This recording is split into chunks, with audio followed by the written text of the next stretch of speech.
Làm cho bà. Ủa.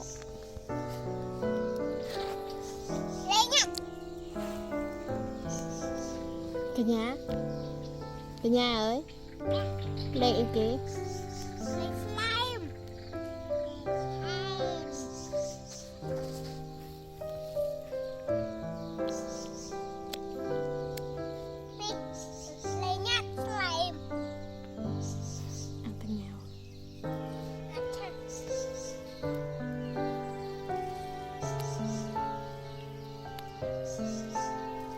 Nhá sơ bài ạ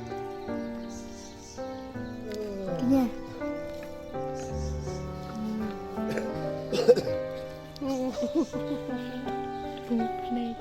bông phê ra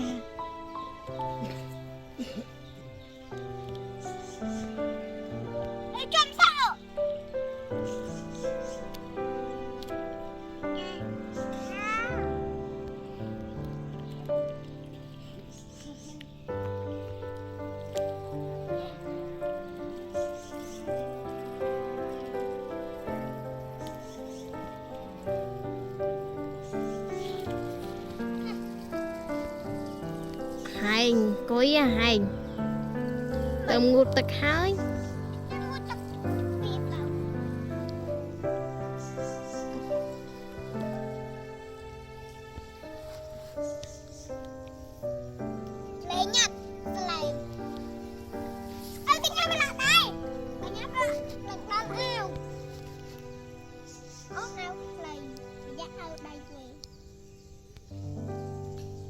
cả nhà ôn lại ý cái nắng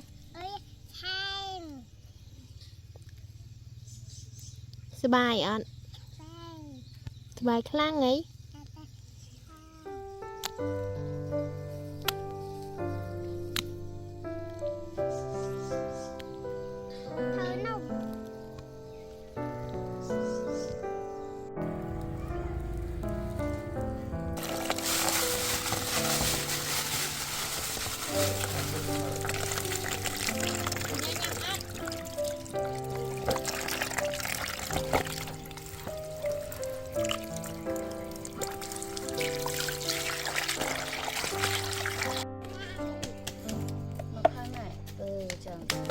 ช่วยได้เป็นลายเลย